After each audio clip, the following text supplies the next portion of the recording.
Hello and welcome back to the UCLA Bruins Insider Podcast. I'm your host, Andrew Ferguson, writer for UCLA on SI. Today we're going to be taking a look at UCLA's matchup against number 10 Illinois, things the Bruins need to do for a win here, general background information, and, a final game stat prediction, game flow, stuff like that I could see happening during this game. But before we get started, I want to thank everyone right now who is listening. Apple Music, Spotify, or even YouTube. It all means a lot to me, and I cannot thank you enough. Without further ado, let's hop right into it. Starting off with UCLA heading into this matchup, they have looked rough. Back-to-back games where they've been blown out, looked utterly uncompetitive, and it's starting to look like the wheels are starting to fall off, everything that's going on in Westwood right now. And I mean, there's a few reasons for it. Obviously, the players aren't playing their best right now.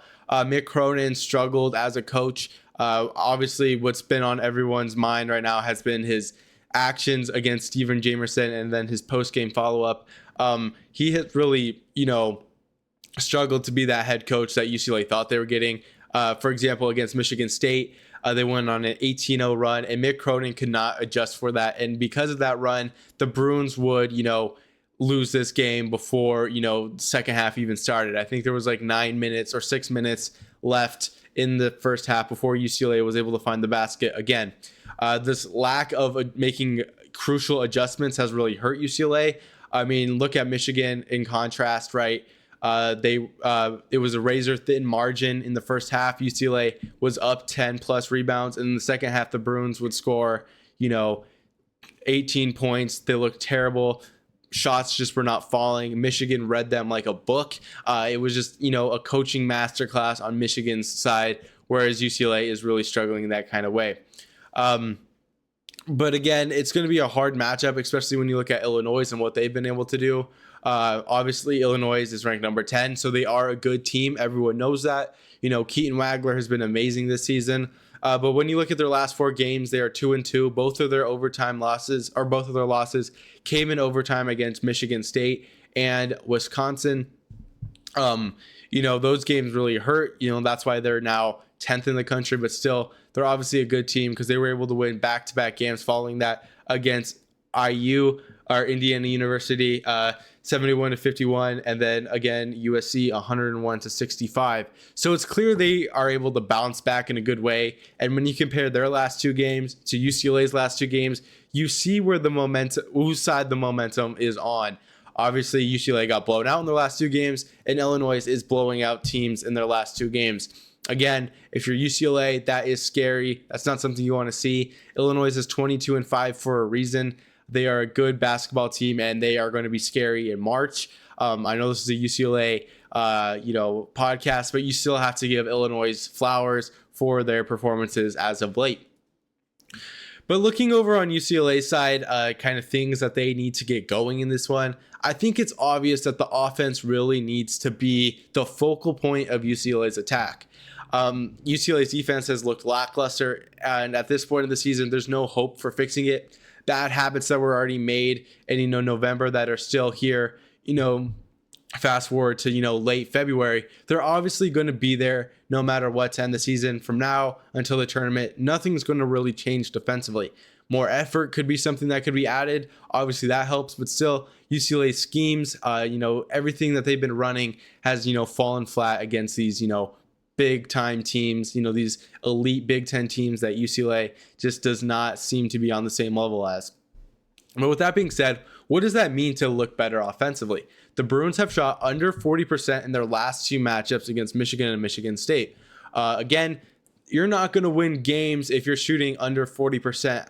It doesn't matter what team you're playing. I mean, you might be able to get away with it like against a team like Northwestern or Rutgers, but still, you're not going to be able to do that against Illinois, especially with the amount of firepower that they have on their roster. So again, if UCLA is able to score and keep up, they're capable of. Obviously, a big problem for UCLA is that they have so many number 1 options that don't really complement each other on the court necessarily. I want to see Donovan Dent, play well in this one. I think he can. He's in top 5 in the Big Ten in assists. He's looked great, outside of these obviously last 2 rough games for the Bruins. Tyler Bilodeau, he's obviously going to be great no matter what. He's a dominant player from top to bottom.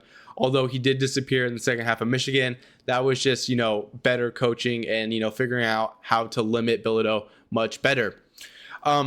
Eric Daly Jr., he's also really struggled. I want to see him get more in space. I know he's a very good, shooter when it comes down to that. And you really just have to be excited about him when he is down in the paint, off dribble, in the post. He is going to be that player. If they can get him the ball in that time, I think the Bruins will have a very good shot of winning this game. But still, it's much easier said than done. Obviously, UCLA has a lot to work on right now. And yeah, that's just that. But yeah, like I said, offense needs to, be the focal point of this matchup. The Bruins have really struggled to be, that imposing offensive team that they're supposed to be. Obviously, if you have Dent, he's going to be the best facilitator on the team. He's going to dish the ball out well, but we have not seen that in these last 2 games. We really need to see that be an effort against Illinois, with Sky Clark, coming back and looking good. He was the second leading scorer against Michigan State. And again, that can only be a good thing considering he was missing, the 10 games before Michigan. So obviously that's going to hurt development, but it seems like he is back in his game flow already, and that can only be a good thing for the blue and gold.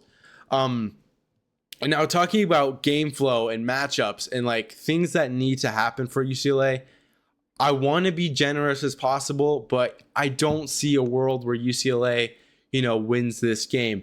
Again, if they're able to fix their offensive problems, rebound well, things like that, there's a chance. But again, that is much easier said than done, especially against a team of Illinois' caliber who, is very good at making opponents pay for their mistakes. Keaton Wagler shooting 47% from the 3-point line. Again, that is just such a tough matchup for UCLA. We've seen the Bruins get, torched beyond the arc recently. Nick Dorn of Indiana, Caden Powers, both players had a great game beyond the arc. And if you're UCLA looking up against Keaton Wagler, what do you have to stop him? Obviously, Sky Clark might be a good guy for that. Even Trent Perry, Donovan Dent, all are okay defenders. I would say Clark is the better one, but you're going to want to have 2 people on Wagler as much as possible. If they can do that, I think they keep this game close. But again, if Wagler goes for, 22 plus, I think UCLA will lose this game by a pretty significant amount. Not saying it'll be similar to, Michigan State or Michigan, but again, it'll make it closer than, the latter of being blown out by such a high, margin. This game is also being played at Pauley Pavilion. So again, the road trip is over. The road trip of hell is over pretty much for UCLA. And now they have time to kind of regroup back in Pauley and maybe be able to keep this game close. It's obviously not going to be easy for the Bruins to do that, but, I think, any advantage you can get in a game like this, you're going to want to take it and run with it. But again, if UCLA is able to kind of control the game, which they have not been able to do for the last, few matchups or whatever, it's going to be a struggle for the Bruins to really get things going in this one. I see a world where UCLA, misses, 6 shots in a row, and then Keaton Wagler heats up, makes 2 threes. Obviously Illinois is a very good team offensively. They're scoring 84.8 points per game. So that could be challenging. Rebounding wise too, I think if UCLA gets out rebounded defensively, of course, and offensively, I think Illinois will take this game by a convincing fashion. They're averaging 41.1 rebounds per game to UCLA's 32.5. Rebounding is obviously not UCLA's strength, but when you see a margin like this on paper, you can only think the worst. Obviously, UCLA has been able to overcome, things coming into the game like on paper. Think to Michigan, obviously that game was kind of close rebounding. Obviously a lot helped in the first half, but when you look at the second half, obviously it just all fell apart for UCLA. But to kind of sum things up for a kind of stat prediction, I have 2. If UCLA loses this game, and like I said, Michigan or Illinois is taking advantage of everything UCLA gives them. If UCLA has like 10 plus turnovers, are out rebounded by 10. I think the Bruins could lose this game by 15 plus. I think UCLA could lose this game. I would give them 62 to 77. I think that is a a generous losing scenario for the Bruins. But if they were to win, this game is going to come down to the wire.